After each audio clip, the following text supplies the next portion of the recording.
चलो substitution method का third number सम, जिसके अंदर ये पॉइंट वाला सम है और ये विदाउट पॉइंट, पर ये डिफरेंट है जो हम टेबल पहले कर चुके हैं इस मेथड के अंदर। ये देखो ये सम ही नहीं होगा सब्स्टिट्यूशन से, ना सब्स्टिट्यूशन से होगा ना एलिमिनेशन से होगा। कैसे आइडेंटिफाई करोगे? ये नहीं होगा। ये देखो ये 3 और ये 9, 3 3 जा 9, 3 की टेबल लग रही है। ये 1 और ये 3, ये भी 1/3 है। इसका आंसर अगर आप इसका 3/9 करोगे तो क्या आंसर आएगा? 1/3। क्या आंसर आएगा? 1/3। इसको देखो -1/-3, इसका भी आंसर क्या आएगा? 1/3। और लास्ट टर्म भी देखो 3/9, तो इसका भी आंसर क्या आएगा? 1/3। तीनों सिमिलर आ रहा है। तो याद आया कुछ लास्ट लेक्चर हमने लिया था उस पे टेबल में, तो ऐसे वाले में ये सब्स्टिट्यूशन एलिमिनेशन के सम्स हो ही नहीं सकते। ओके, होते ही नहीं है। तो उसमें हमको क्या करना पड़ेगा? वो वाली मेथड यूज करनी पड़ेगी, A1/A2। A1/A2, तो A1/A2 में क्या रखेंगे? 3/9, 3 1 जा 3, 3 3 जा 9, 1/3। फिर इसके बाद B1/B2, तो क्या रखेंगे? इसके आगे कुछ भी नहीं है, तो 1 पर कौन सा? माइनस में, और अपॉन में क्या रखोगे? -3। तो ऊपर नीचे माइनस माइनस क्या हो जाएगा? कट, और आपका आंसर आएगा 1/3। और उसके बाद तीसरा C1/C2 3/9, जिसको हमने क्या बोला? 1/3। ओके, तो अब तीनों सेम आ रहे हैं, तो A1/A2 equals to B1/B2 equals to C1/C2। इसको कौन सा सॉल्यूशन बोलते हैं? हमने लास्ट बनाया था तब इनफाइनाइट सॉल्यूशन। उसको क्या बोलते हैं? Infinite solution. और उसके बाद ग्राफिकल मेथड के अंदर कोइंसिडेंट लाइन। क्या होती थी इस लाइंस के अंदर? लाइन, एक लाइन दूसरी लाइन के ऊपर ओवरलैप करती थी। क्या करती थी? ओवरलैप। ओके, उसके ऊपर आप बना चुके। ओके, सब सॉल्व भी कर चुके, वीडियो भी बना चुके। ठीक है, ये बस इसमें इतना ही करना है, आगे सॉल्व नहीं करना है। ओके, अब फोकस करते हैं इस पे। पॉइंट में आ रहा है 0.2x plus 0.3y equals to 1.3, और सेकेंड इक्वेशन है 0.4x 0.5y equals to 2.3। Okay, आप एक लाइन लिख सकते हो, multiply the both equation by 10, multiply the both equation by 10। तो सब में से पॉइंट हट जाएगा, क्योंकि पॉइंट के बाद क्या दिख रहा है? एक ही नंबर दिख रहा है ना। 0.2x 0.3y 1.3 सब में ऐसे ही है।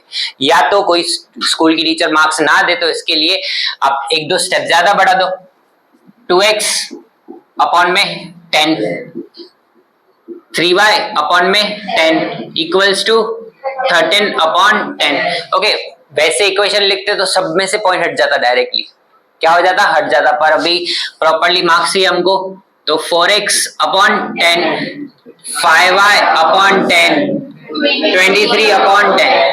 फिर दोनों में बेस सेम रखते हैं, 2x/3y, ये एलसीएम 1/10 आ गया, इक्वल्स टू 13/10। फिर इधर 4x प्लस 5y/10 और इधर 23/10। अब 10 क्या हो गया? कट, 10 क्या हो गया? कट, और इक्वेशन इजी बन गई। ओके, एक दो स्टेप दिखाओगे तो मार्क्स कभी कोई टीचर नहीं काट पाएगी। तो 2x plus 3y 13, equation number 1, और उसके बाद 4x plus 5y equation number 2। Okay, तो अब किसमें से हम बनाए? सब्स्टिट्यूशन मेथड समझो, अब इधर से स्टार्ट करनी है। क्या किया हमने? पॉइंट के बाद पॉइंट हटा के डिवाइड में क्या रख दिया? सबके 10 रख दिया।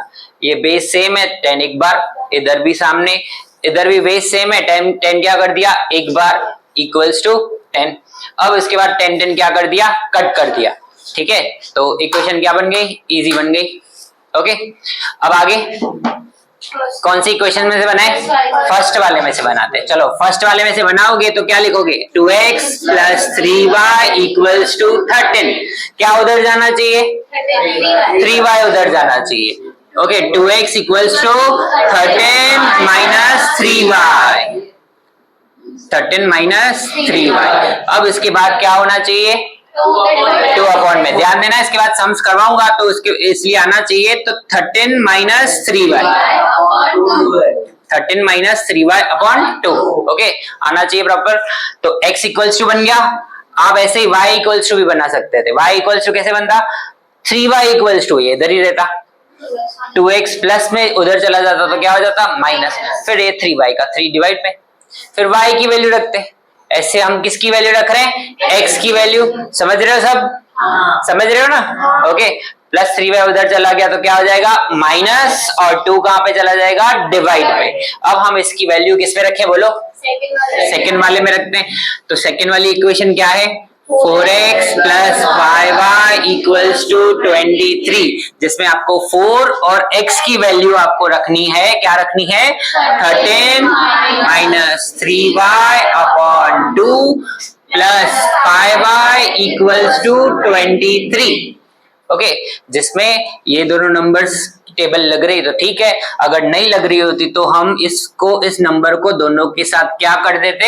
मल्टीप्लाई, जो अभी भी करेंगे, पर टेबल लग रही है इसलिए। ओके, तो 2 2 जा 4। अब इस 2 को क्या करना चाहिए? सिर्फ 13 से मल्टीप्लाई करना चाहिए कि दोनों से? दोनों से मल्टीप्लाई करना चाहिए। तो क्या आएगा?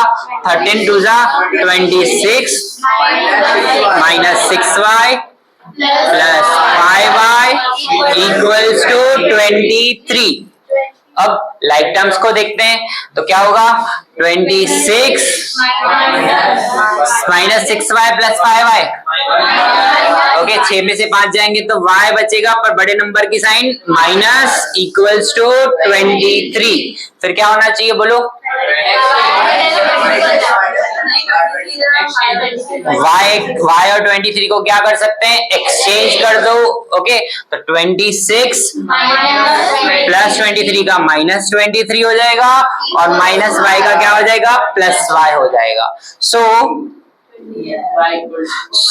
y equals to 3। y equals to 3।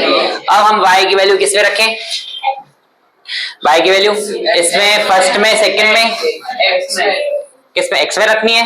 ठीक है, चलो x में रखते हैं। तो x equals to 13 minus 3y upon 2, जिसमें 13 माइनस 3y की वैल्यू 3 अपॉन 2।